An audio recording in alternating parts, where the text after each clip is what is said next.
Olá, estamos dando início a mais um programa Debates Le Monde Diplomatique Brasil, uma iniciativa do jornal Le Monde Diplomatique Brasil, em parceria com a TV PUC, com o canal universitário e com a TVT, a TV dos Trabalhadores. Hoje nós vamos discutir um tema complexo. Quem são hoje as classes trabalhadoras? Elas são muito diferentes dos anos 80, quando a gente tinha grandes linhas de montagem e milhares de trabalhadores nas fábricas, né? Aparentemente, esses trabalhadores migraram para o trabalho na bicicleta, na entrega, no Uber, e a gente não tem mais uma classe trabalhadora clássica da época do século XX. Que implicações isso tem? Quem são hoje as classes trabalhadoras? Para discutir isso, nós convidamos o Carlos Henrique Árabe, que eu vou apresentar para vocês agora. O Carlos Henrique Árabe é economista, ele é doutor em sociologia e doutor também em ciência política. Ele é diretor da Fundação Perseu Abramo, é responsável pela editora Perseu Abramo e pelas pesquisas. E é em função dessas pesquisas que a gente está convidando o Carlos Henrique para falar com a gente, para discutir um pouco quem são essas classes trabalhadoras. Carlos Henrique, muito obrigado por estar com a gente, é uma satisfação poder contar com você no nosso programa, né? E eu espero que a gente possa levar aos nossos telespectadores, nossas telespectadoras, essa inquietação. Quem são hoje as classes trabalhadoras? Nós estamos falando do operário industrial? Do que nós estamos falando, Carlos Henrique? Então, bom dia. Obrigado, Silvio, pela apresentação, pelo convite. Bom, há mudanças enormes no mundo inteiro sobre a classe trabalhadora, ou as classes trabalhadoras, como nós temos preferido denominar. Eu penso que tem três elementos, três tendências que ajudam a compreender esse fenômeno, que vem desde o final do século XX, desde os anos 1980, se pode dizer, quando o neoliberalismo se impõe como política dominante, como política econômica dominante, como uma correlação de forças nova no capitalismo. Parece que vem ocorrendo três tendências. Primeiro, mais gente vive do trabalho. Então, num sentido clássico, as classes trabalhadoras são maiores e proporcionalmente maiores. Segundo, elas são mais heterogêneas, são mais diferenciadas. E aí há uma diferença muito significativa, especialmente para nós, para percebermos o Brasil, que é um certo núcleo operário que, em muitos momentos, foi fundamental para organizar esse conjunto enorme de trabalhadores e trabalhadoras,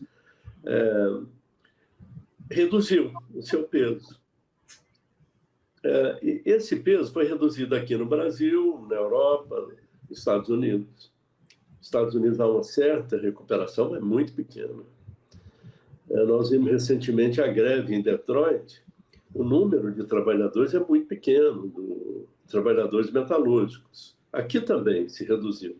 Então, esse núcleo mais coeso, operário, no interior da classe trabalhadora, que sempre teve um papel imenso, estratégico, né, na organização, nos exemplos, na capacidade de direção, reduziu. E sofreu muita pressão para recuo. Sofreu derrota. E acho que há um terceiro elemento, que é uma terceira tendência, que é a globalização.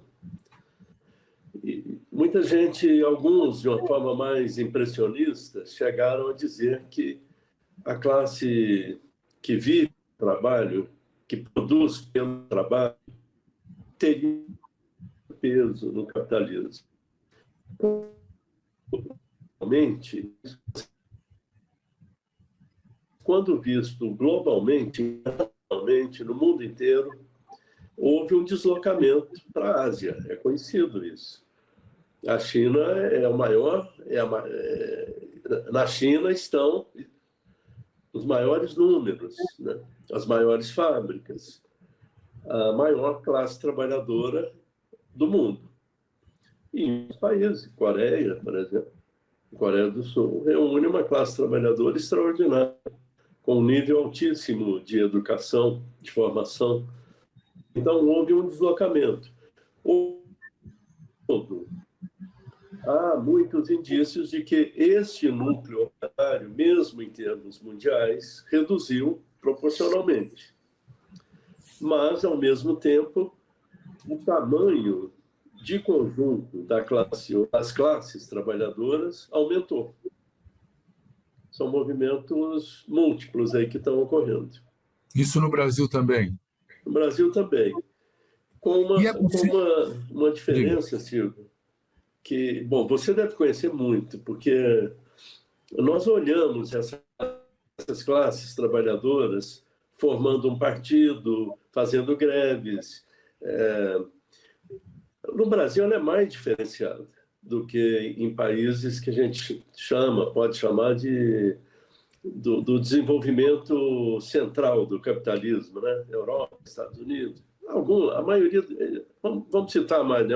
Na Europa, às vezes, você pega a Espanha ou Portugal, é diferente da Alemanha. Pegando a Alemanha, Estados Unidos, aí se formou uma indústria com peso elevado na economia. No Brasil chegou a ser quase isso, mas nunca completou. A gente sabe, a industrialização nunca se completou, né? E talvez isso fosse uma ilusão, porque quando há o desenvolvimento industrial aqui, o mundo inteiro, esse centro capitalista já tinha se desenvolvido. Então, essa ideia de repetição acho que historicamente inviável, né? Mas, Carlos Henrique, quer dizer então que a classe trabalhadora aumentou do ponto de vista do volume de pessoas, mas perdeu importância política, né? Porque não tem um núcleo que a lidere, é isso? Pode ser um fenômeno circunstancial, conjuntural, mas ele vem ocorrendo. Mas o Brasil está se desindustrializando também, né? Isso significa fechar lugar de trabalhador trabalhar, né? Não só o Brasil, né? É um fenômeno de transferência para a Ásia que ocorre em quase todos os países industriais. A diferença com os Estados Unidos ou Alemanha é que eles concentraram um peso muito maior da indústria e evoluíram essa própria indústria para novas formas, com trabalho mais qualificado, com mais peso no valor, na produção do valor. E aqui sempre foi um processo pela metade, digamos, nunca completo. Então, ao se verificar esse fenômeno aqui de redução desse núcleo operário central para organizar o conjunto, isso tem um efeito maior. Mas qualquer acompanhamento que se faça, e muitos têm sido feitos, vai se ver uma dispersão do voto operário e voto dos trabalhadores. Se você vê na França recente, houve uma parte dos votos de trabalhadores na extrema-direita, quando era mais esperado que eles se concentrassem em torno dos seus sindicatos, dos partidos de esquerda e tal.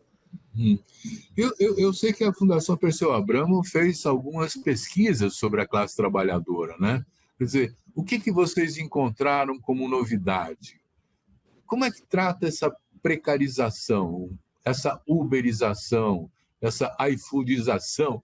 Sei lá como é que chama isso. Tem várias denominações.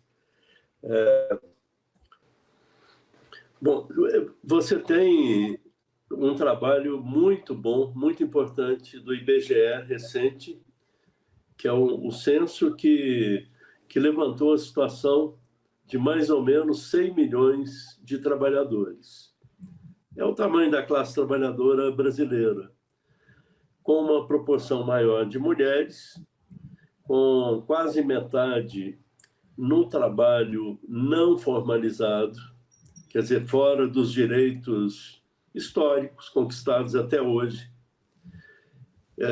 E isso toma a forma do que parece ser o livre empreendedor, e também a forma real, que é do trabalhador por conta própria, que ele exerce todas as tarefas de trabalho, mas não se associa, não é um trabalho coletivo, ele não passa por contrato, não passa por aquilo que nós aprendemos, conhecemos como conquistas históricas, que vem desde a Revolução Industrial.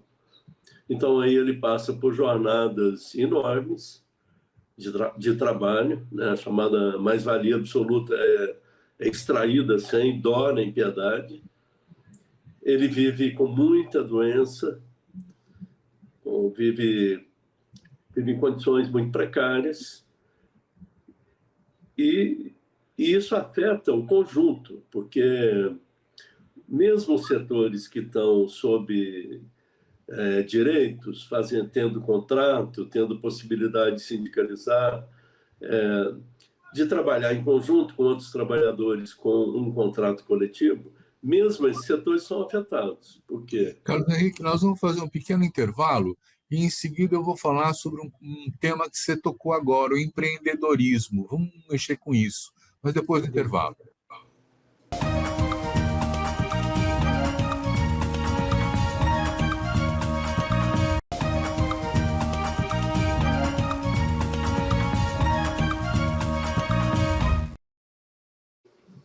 Eu tenho feito contato com trabalhadores que trabalham no Uber, que trabalham em outros lugares aí, e eles dizem assim: eu sou o dono do meu tempo, eu sou o empreendedor. Aí depois eu pergunto assim: quanto tempo você trabalha por dia? Eles falam: 14 horas, por aí. E então, essa ideologia do empreendedorismo pegou, né? Há muitos indícios de que ela se reduziu. Esse é um dos achados dessa pesquisa da Fundação Perseu Abramo, junto com a Fundação Lauro Campos, do PSOL, e Maurício Grabois, do PCdoB, e ainda a Rosa Luxemburgo, que tem nos apoiado e contribuído bastante, todas elas, né? Essas 4 fundações. Fizemos tanto uma pesquisa específica, chamada qualitativa, com trabalhadores e trabalhadoras, que são muitas, hein? Em aplicativos. E uma quantitativa enorme pela internet, com 4.000 trabalhadores, sobre condições de trabalho, expectativas de vida, valores. E o que vocês encontraram na pesquisa? Quais são os principais resultados? Eu vou falar vou começar com a questão dos aplicativos, e lembro que o IBGE fez uma medida recente do tamanho dos trabalhadores e trabalhadoras em aplicativos de transporte. Encontrou algo em torno de 2 milhões. Tá? Eu vou te dar um número aproximado, mas está disponível no IBGE. Ou seja, nós estamos falando de 2%, né, do tamanho inteiro do... Então, é bom também não exagerar o quantitativo, ainda que seja muito expressivo, porque há uma tendência de crescimento mais rápido aí do que em outros setores. Portanto, ela tende a crescer mais do que o conjunto. Bom, é claro, uma busca por um tipo de trabalho sem patrão. Nós achamos que é uma ilusão, mas isso é dito claramente. Uma busca por escapar da tirania do chefe, do patrão.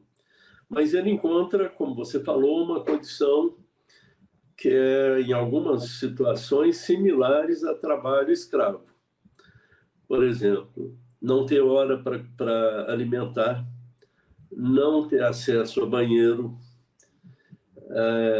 não ter água disponível o tempo inteiro, não ter condições mínimas de higiene durante o trabalho e uma pressão enorme de trabalho ininterrupto. Essas condições levam esses setores, eles não perdem consciência. E há uma diferenciação. Alguns se acham donos do próprio trabalho, mas imediatamente relatam uma situação que eles não controlam nada do seu trabalho. Em situações, acho que é importante notar, em situações específicas de excesso de trabalho, há uma elevação da renda. Ela fica em cima ou acima da média salarial brasileira. Mas ela, ao mesmo tempo, ela se desenvolve com temores cada vez maior de acidente, de não ter nenhuma renda auxiliar, de não ter proteção social, enfim, e todas essas formas de trabalho ininterrupto e de autoexploração, né? Nós estamos falando mais de homens, né? Pouco de mulheres, né? Mais de homens no caso do Uber, né? Do Uber, e isso é mais claro, é muito claro, né? Não é exclusivo, né? A gente sabe que não é. Agora, há outras categorias, especialmente femininas, que usam o aplicativo, que já são caracterizadas assim. Como, por exemplo, a economia de cuidados, que cresce muito, de tarefas domésticas, que já sempre foi muito grande no Brasil, aumenta muito a participação de trabalhadores via aplicativos nessas categorias, e especialmente mulheres. Cuidados, a parte de beleza também, chamada de cuidados estéticos, vamos chamar assim, com uma particularidade que é essencialmente feminino e com um nível de consciência sobre trabalho maior. No sentido... Mas você falou de uma renda mais alta, se trabalhar muito, né? Eles se consideram classe média? Aí nos aplicativos é mais a questão do empreendedor que aparece. A questão da classe média, ela apareceu para nós na pesquisa quantitativa, em que aparece assim uma dupla identidade da maioria, quando nós estamos tratando de grandes números, tá? Quando você olha e pergunta e conversa sobre as condições de trabalho, como é aquela pessoa no seu trabalho, ela, de forma inequívoca, se coloca como trabalhador. E nós fizemos uma pergunta: você, no seu trabalho, é um trabalhador ou um empreendedor? Massivamente, a resposta é trabalhador ou trabalhadora. Essa identidade é evidente pela ótica do trabalho, da produção, digamos, da economia, né? Assim, da economia da produção. Já pela ótica da renda, não. Quem está acima da renda média vê um setor abaixo, que ele chama de pobre, são os pobres, e um setor e uma camada acima, os ricos. Então, aí quase que de forma descritiva, ele se define como classe média. Entendeu? Então, isso é que apareceu com uma certa... Bom, nós não sabíamos como ia ser isso, mas isso apareceu assim. E o essa dupla identidade. E o que preocupa essa classe trabalhadora? Saúde. Ela revela um grau de adoecimento muito alto. Então, 40% desses entrevistados, né, foram 4 mil, é uma amostra boa, muito testada, assim, bem, com as proporções bem definidas. Ela fala muito de ficar doente no trabalho, com doenças ligadas ao exercício do trabalho, com todos os problemas que envolvem uma jornada extensiva, mesmo nos setores mais assim, protegidos, vamos chamar assim, ou com mais proteção, contrato e tudo. Então, o problema da saúde é grave. É grave, é dito e apresentado. Muitas vezes ele não tem solução, não diz que não está solucionando. Ele continua a trabalhar à base de remédio, por exemplo, ou à Porque base de falta ele constante. não pode parar, né? Ele não tem nenhuma previdência, nenhum seguro-saúde, nem nada. Se ele parar, ele não ganha mais, né? E há uma contradição, que isso talvez seja um dos maiores problemas da Previdência no Brasil. Quem mais precisa está fora. São os trabalhadores, as camadas mais pobres. Elas estão fora da Previdência. Então, há uma exclusão, talvez tenha que encontrar a melhor palavra, porque não há uma política de exclusão da Previdência. Ao contrário, as últimas décadas, todo o esforço foi de ampliar o alcance da Previdência Social. Mas, com as mudanças na classe trabalhadora, no trabalho, há uma nova exclusão de grande monta. E não se apresentou uma solução até agora. São setores que simplesmente estão fora da possibilidade de aposentar, da proteção frente a acidente e que tem muita dificuldade de outros acessos a outras formas de seguridade social. Sim. Bom, e aí, quer dizer, eu vejo que também tem uma marca de um individualismo muito grande, né? Quer dizer, como é que é a construção do coletivo entre os trabalhadores? Então, isso também é um problema mundial, não é brasileiro só. E tem a impressão que na Ásia também tem suas particularidades, que é onde se cresceu mais a classe trabalhadora. Mas é conhecido que, por exemplo, na China, os sindicatos não funcionam como enquanto tais, né? Há muitas greves, nós sabemos, né? Teve uma recente de trabalhadores da Apple, num lugar chamado a Cidade da Apple. Então, os conflitos existem, apesar de tudo. Existem, são grandiosos.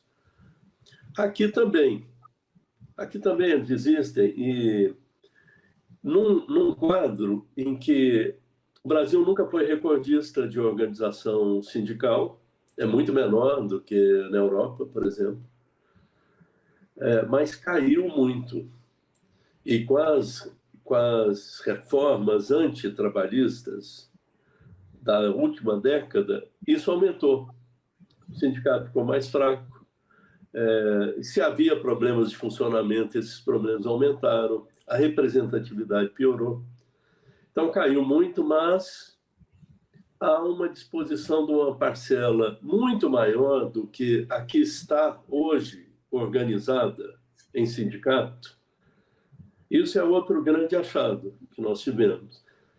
Pelo menos 3 vezes o total de sindicalizados hoje, ou seja, nós estamos falando de 30%, tem uma disposição de se organizar, ou em sindicato, ou em outra forma de organização.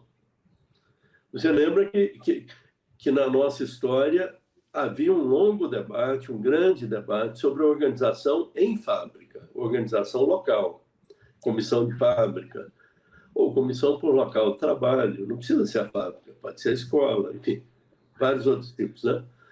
Isso pode estar sendo um sinal pode estar tendo um sinal de que essa organização por local pode voltar a ter um papel. Uhum. Sim. Nós vamos fazer mais um intervalo e já voltamos.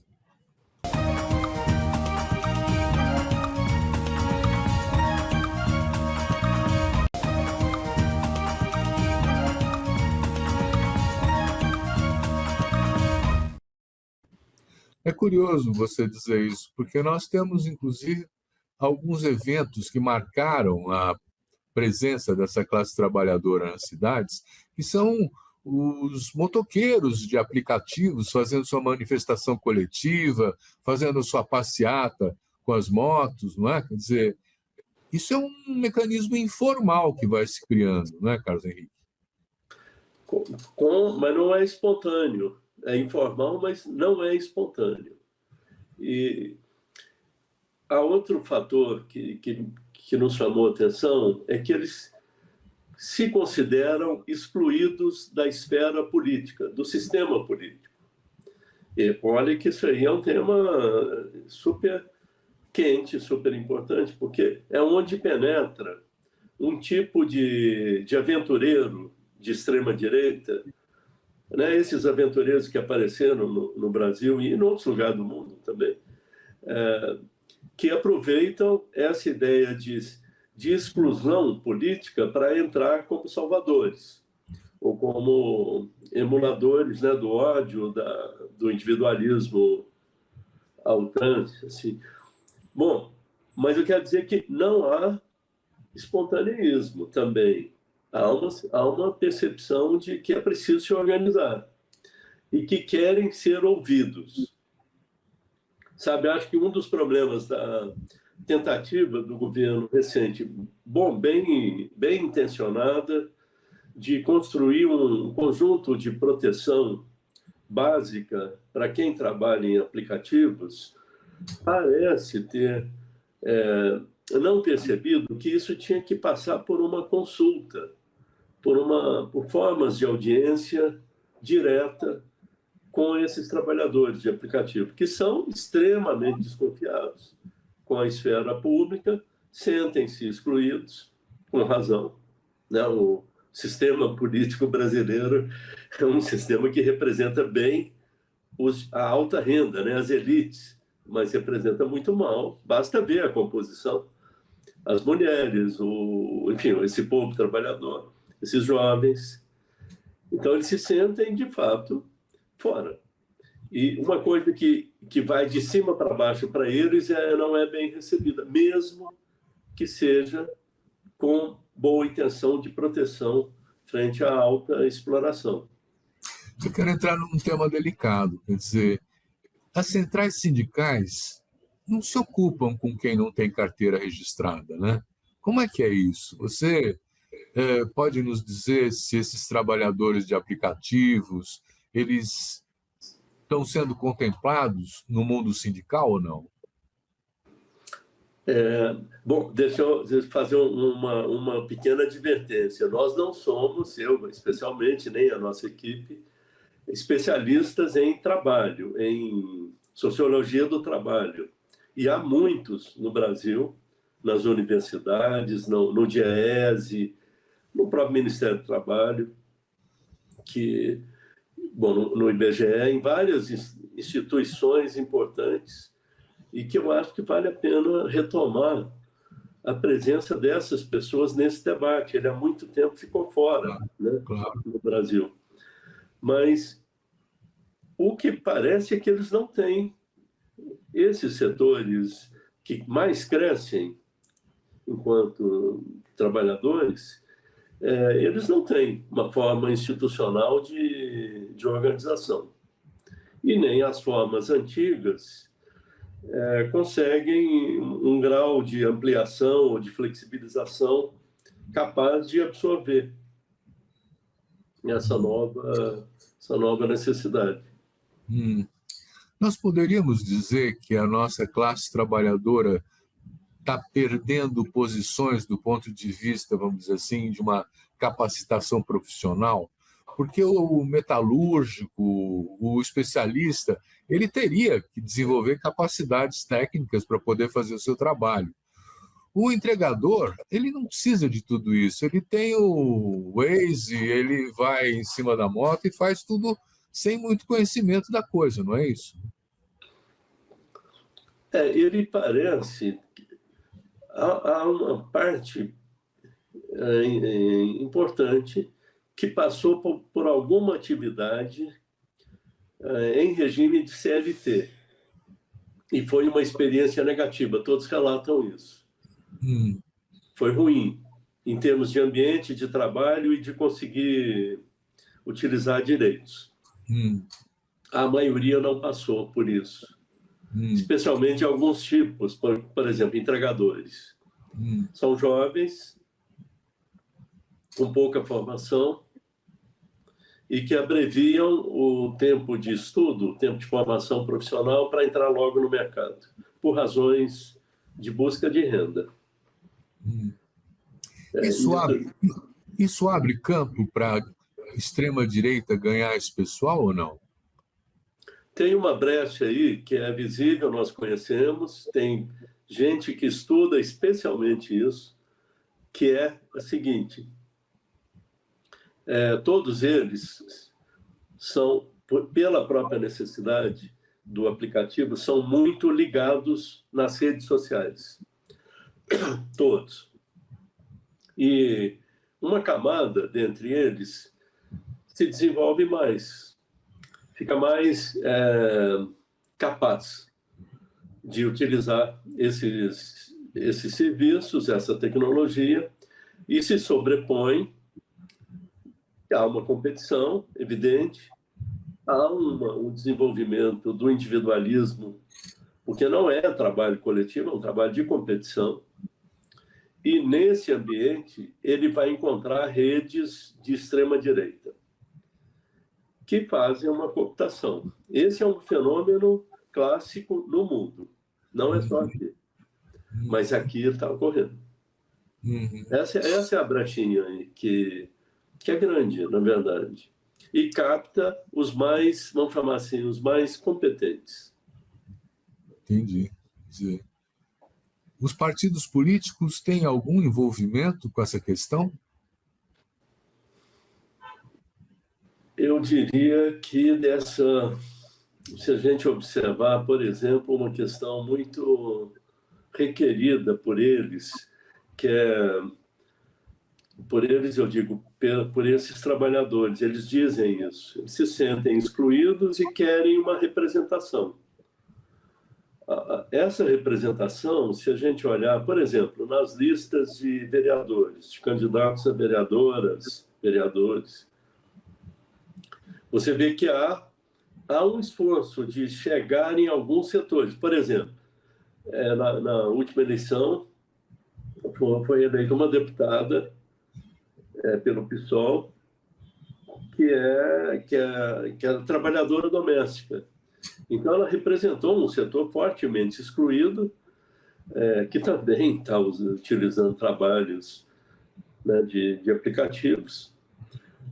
Acho que há lideranças de direita e extrema-direita que buscam representar, eles dizem isso, alguns, inclusive, viram empresários e passam a ganhar muito dinheiro com isso, aproveitando brechas ou o desespero de muitos, e se arvoram em representantes salvadores para si mesmo. Eu acho que, do ponto de vista da esquerda, esse é um debate muito recente, de como se colocar dentro disso. E tendo a achar que a primeira coisa é ser capaz de fazer uma crítica radical ao sistema político, que é um sistema político muito excludente. Se não tiver um ponto de partida assim, é muito difícil aproximar dos que são excluídos. Eu queria que você nos trouxesse outros resultados da pesquisa. O que mais que apareceu de importante assim? Tem algo que nós gostamos muito, porque reforça a ideia da identidade de trabalhador. Então, para muitas questões, o marcador ou o definidor do voto é essencial.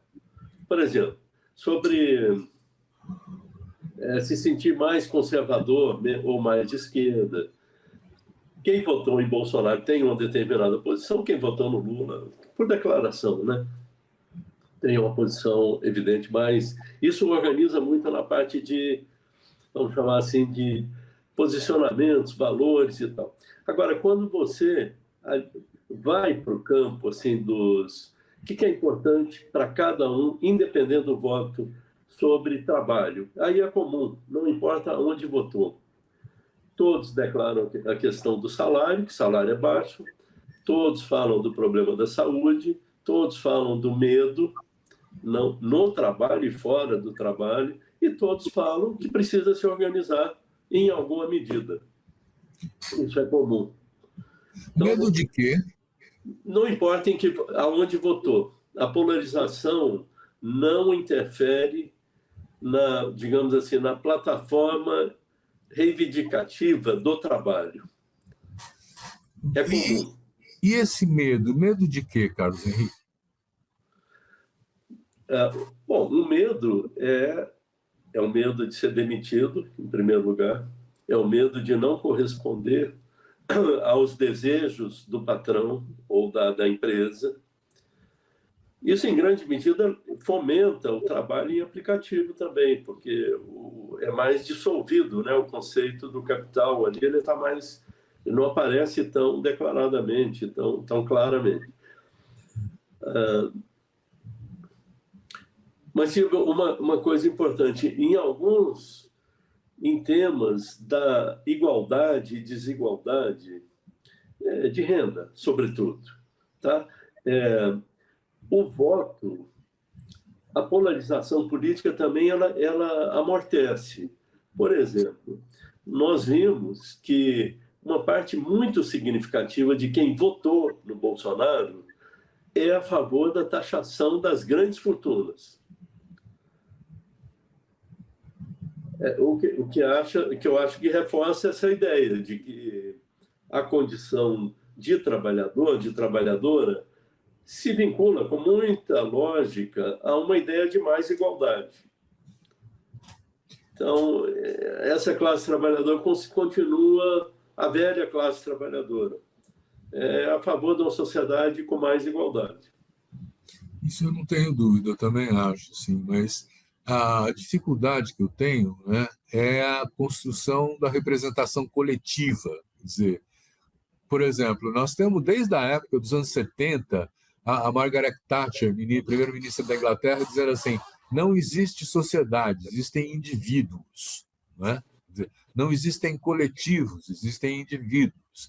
E essa doutrina neoliberal foi se impregnando de tal forma, né, que tem essa versão do empreendedorismo, dizendo: olha, você fica sozinho, mas o seu esforço faz você vencer na vida, né? Quer dizer, nós não temos experiências de organização coletiva desses novos trabalhadores? Que eles declarem e que a gente conhece, não, mas é muito possível que tenha. Porque eles se comunicam, eles identificam problemas comuns. Entre os problemas comuns, uma desconfiança com o sistema político, isso é evidente. Eles buscam formas de grupo de WhatsApp, de pontos de encontro, sabe, durante o trabalho. Há uma busca, isso é evidente. Tem algumas associações, apareceram, por exemplo, nesse processo de negociação que o Ministério do Trabalho puxou e propôs, apareceram as empresas e apareceram uma parte de entidades, associações, que sempre foram muito questionadas também, se representavam ou não, mas apareceram. Bom, apareceu também aqueles salvadores, né? Que passaram a acusar todo o processo, porque eles preferem que não haja qualquer regulamentação, para que eles possam lucrar mais. Então, lembra aquelas coisas que o Marx uma vez falou de gente da igreja ou de alguma coisa parecida com os médicos daquela época, que cumpriam um papel meio de salvador, se apresentavam em substituição à organização coletiva para ganhar alguma coisa. Então, eu acho que tem um mundo aí que eu, pelo menos, não conheço. Nós conhecemos pelo levantamento de percepções. E são importantes essas percepções, claro. Nós vamos fazer mais um último intervalo e já voltamos.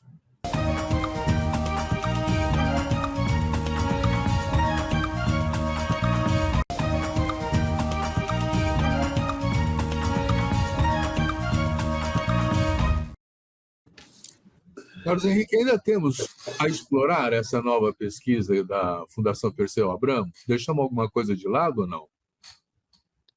Eu acho que nós demos um bom sobrevoo. Eu fiquei pensando aqui diga. Que a gente tinha que deixar claro também que um dos inspiradores da pesquisa é aquele trabalho do Engels, que você conhece de sobra, que é a situação da classe trabalhadora na Inglaterra, que foi escrito há quase 200 anos atrás, né? Começo da Revolução Industrial. E por que isso? Porque a gente começou a deparar com trabalho escravo no Brasil, com um setor que vai crescendo mais rapidamente que os outros, que é totalmente regulamentado, e em torno da ideia do individualismo, que são os aplicativos, das entradas da extrema-direita dentro desse circuito. Por quê? Por conta dessa lógica quase que aritmética. É muito ligado na internet, na rede social, despontam os mais capazes nessa competição, e esses mais capazes vão ser cooptados. Isso já tem estudos para ambulantes de Porto Alegre, para outros lugares, que são quase que emblemáticos já dessa dinâmica. Então, há também, de outro lado, como o Engels mostrou naquela época, problemas gritantes. A questão da saúde, na época que o Engels analisou, há quase 200 anos atrás, era dramática. Bom, para começar que o trabalho escravo, inclusive com crianças, era muito comum. Isso não está totalmente ausente aqui. Aliás, parece que tem crescido, né? Nesse ambiente geral. A busca do capitalismo por trabalho vivo continua em pleno desenvolvimento, não foi substituída por nada. Essa é uma questão super importante, porque hoje em dia tem análises que dizem que a apropriação da riqueza da maioria para os poucos ricos, né, se faz pela especulação do sistema financeiro, deixando um pouco de lado a relação capital-trabalho propriamente, né? Como se tivesse uma abstração do trabalho na forma da moeda, do financeiro, né? E aí fica encoberta a exploração, né? Quer dizer, não é mais claro o quanto você extrai, vamos chamar o conceito certo, de mais-valia dos trabalhadores com os quais essa empresa está trabalhando, né? É um pouco a mesma referência, mas muda no sentido da escala também, né, Carlos Henrique? Da escala e das formas de mercado que, como quando entra o banco, o mercado financeiro, a bolsa, os juros, especialmente, né, que é uma fórmula. E é importante lembrar que o nascimento do neoliberalismo se deu com um ato de elevação espetacular da taxa de juros nos Estados Unidos, que mudou todo o padrão de funcionamento do mundo. E que a mesma figura que estava presente nesse momento depois reaparece com o Obama, regulamentando o sistema financeiro depois da crise. E com o Partido Democrata. Quer dizer, olhando numa escala grande, o sistema político está questionado no mundo inteiro, sem alternativa. Partidos mais progressistas são muito vinculados à manutenção do sistema econômico neoliberal e do sistema político que exclui. Então, eu diria assim, uma das lições, inclusive, é que não basta ser progressista. Tem que ter uma plataforma para a igualdade. Não quer dizer que uma homogeneidade, é que a desigualdade na escala que existe e que assumiu hoje, ela é incompatível com a democracia. Então, mas eu acho que nós estamos deixando de lado questões muito importantes hoje em dia, como a retomada da discussão do socialismo, por exemplo, não é? Quer dizer, quando você fala assim, vamos melhorar um pouco a saúde, vamos melhorar um pouco a educação, quer dizer, isso é uma escala que nós já tivemos com o welfare state em algum momento, pela pressão dos trabalhadores mesmo, mas que não está presente mais hoje, né? Com certeza. E eu acho que se o debate, a discussão do socialismo, a reintrodução do socialismo for colocada dessa forma mais simples, quer dizer, mais simples e mais dura e mais radical, que é ligada com os problemas concretos que a maioria vive. Por esse caminho, acho que sempre foi o melhor, né? Basta ver o velho manifesto. Trata de problemas concretos, não trata de problemas inventados imaginariamente, como se fosse uma construção, né, fantástica. Não. É um problema real do povo, das maiorias, o que é um caminho para mais igualdade e mais democracia? Eu concordo com essa via assim, de trabalho. Eu acho interessante que ninguém fala mais de ruptura, né? Porque para mudar um sistema, você tem que quebrar os ovos, você tem que mudar a correlação de forças, do poder, né? E como não é possível pensar nessas grandes mudanças de correlação de forças, eu tenho a impressão que, de um certo sentido, a esquerda deixou um pouco de lado a questão do socialismo. E ele está sendo reintroduzido pela vida, né? pela dureza das contradições. O desafio é real para a esquerda. E para lembrar do Partido dos Trabalhadores, nunca teve socialismo sem classe trabalhadora. E é ela que tem que dar, nós temos que contribuir para que ela possa dar passos de novo para isso, nesse sentido. Uhum. Certo. Vamos fazer um último comentário. Quer dizer, nós estamos chegando ao fim do nosso tempo. O papo está muito bom, mas ele corre rápido, né? Quer dizer, eu queria que você nos desse uma opinião. Talvez não tenha na pesquisa, talvez tenha, né? Quer dizer, como é que essas eleições municipais estão se apresentando para esses trabalhadores, hein? A pesquisa pegou isso ou não? Não. Não, ela não entrou digamos, na opinião na opinião dessas eleições, mesmo porque ela foi feita em 2020, ela demorou. Ela começa em 2023, nós passamos 2 meses terminando, fazendo análise, debatendo, chamando gente para ajudar a interpretar. Então, ela não estava com esse tema, né, na área de interesse assim, imediato. Mas ela pega a repercussão do voto polarizado nas últimas eleições, né, que o Brasil praticamente se dividiu. É claro aí que isso aparece muito nessas pesquisas, que as camadas mais pobres votam mais na principal liderança, né, da esquerda, que é o Lula, votam mais. E esse mais pode chegar a 70% na eleição.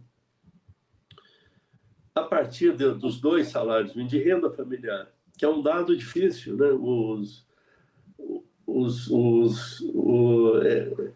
IBGE, por exemplo, não faz esse cálculo, que eu saiba, né? Ele é feito muito por aproximação, por acesso a outros dados, mas nós sabemos que a parte do Brasil que ganha até 2 salários mínimos aumentou e aumentou muito. O Brasil ficou mais pobre. A partir daí, começa a se dividir. Então, não vai para um programa de mais igualdade naturalmente, como seria de esperar. E eu acho que esse talvez seja um dos principais desafios, né? E parece, eu concordo com a sua observação, que com meias medidas, com medidas assim de melhorias, mas sem mudança maior, a conquista dessa ampla parcela para um programa de mudanças fica mais difícil, para uma identidade maior do ponto de vista político. Coisas assim de meio caminho funcionam menos hoje. Mas às vezes é o possível, né? Nós estamos num momento conservador, onde o governo é um governo de coalizão ampla, né? Não dá para botar o programa de mudanças rodando, né? Quer dizer, é uma dificuldade, né? É o dilema. Carlos Henrique, eu gostaria de deixar para você a última palavra aí, para poder dizer um tchau para todo mundo, alguma consideração que você queira. Nós estamos concluindo o nosso programa. Agradeço muito ao Le Monde Diplomatique, a você, Silvio, à TVT e a todos, todas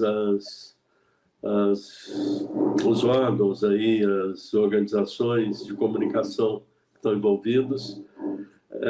Pode contar conosco. Nós temos muito interesse que esse conhecimento seja debatido, né? Não somos especialistas, volto nisso. Nós buscamos, sim, uma agenda que ajude a esquerda a debater com os sujeitos centrais da luta democrática. Muito bom. Os nossos agradecimentos ao Carlos Henrique Árabe, da Fundação Perseu Abramo, e os nossos agradecimentos também a você que nos assiste, dizendo, semana que vem tem mais. Obrigado.